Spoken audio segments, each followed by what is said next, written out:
చెప్పు, ఏం కావాలి? సూర్య, యాక్చువల్గా ఏంటంటే అది సాగదీయకు, చెప్పు. మామ్ డాడీకి నువ్వు ఇద్దామని ఇవ్వలేక నీ దగ్గరే దాచుకున్న బట్టల కోసం.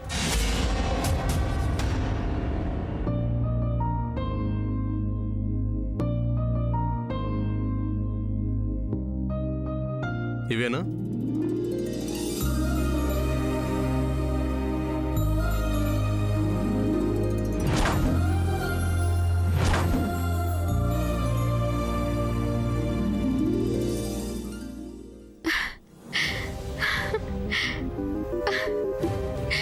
ఎస్ ఎస్, ఇవే. వీటి కోసమే వచ్చాను సూర్య. I want this. ఈ బట్టలే. కళ్యాణి అత్తయ్య ఎప్పటికైనా మళ్ళీ వస్తుంది. అత్తయ్యకి నేనప్పుడు ఇవ్వాల్సిన బట్టలు నా చేతులతో ఇవ్వాలని అత్తయ్య కోసం ఎదురు చూస్తున్నాను. నువ్వు నీ ప్రేమను దూరం చేశావు, నువ్వు దూరం అయిపోతున్నావు. చివరికి అత్తయ్య జ్ఞాపకాలుగా ఉన్న ఈ బట్టల్ని కూడా నా నుంచి దూరం చేయాలని చూస్తున్నావు. అయినా దొంగతనంగా ఈ బట్టల్ని ఇక్కడి నుంచి తీసుకెళ్తున్నావు. ఏ హక్కుతోనూ చెప్పగలవా?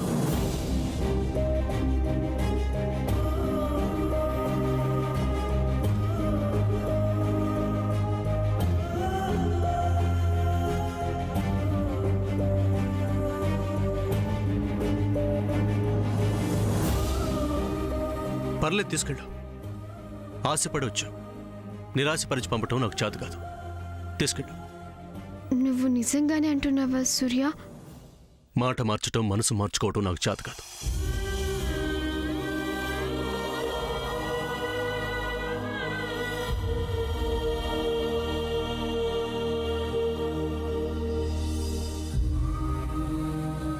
డాడ్ బట్టలు నీకు.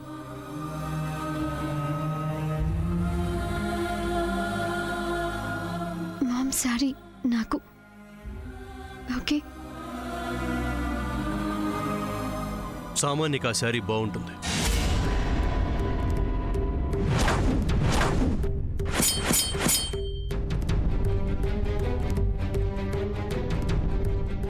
అదే నువ్వు రిస్క్ తీసుకుని మరీ వచ్చి వాటి కోసం సర్చ్ చేసింది మీ అమ్మ చీర ఆ సామాన్యకి ఇవ్వటం కోసమే కదా.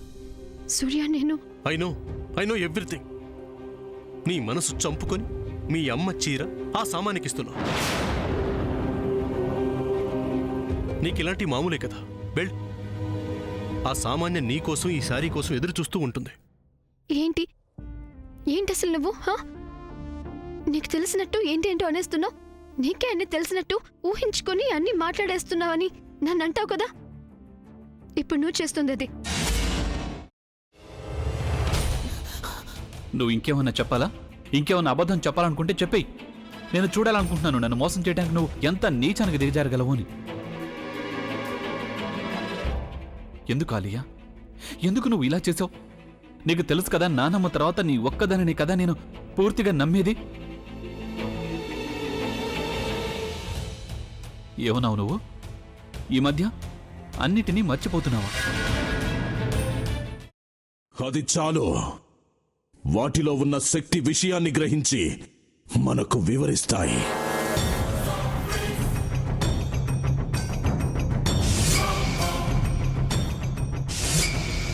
ఎవరు ఆ దండ విప్పొద్దు, గది తలుపులు తెరవద్దు.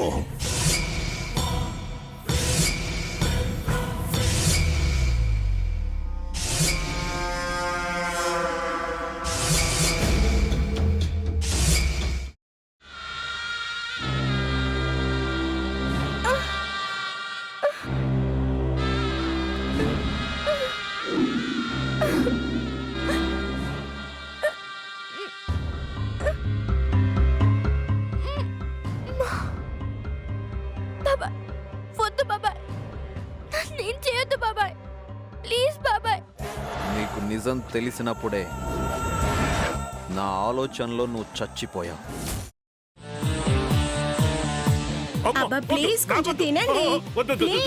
భీమారావు గారు మీరా? ఇగో మీరా కాదు సక్కుబాయ్. అవును మీ పనామే లేచిపోయిందని చెప్పి కంప్లైంట్ ఇచ్చినావు కదా. రేయ్ ఆయన కంప్లైంట్ ఇచ్చింది లేచిపోయిందని కాదు, కనిపించడం లేదు అని. అచ్చా, అట్లానా? సరే మేడం. ఇడియట్.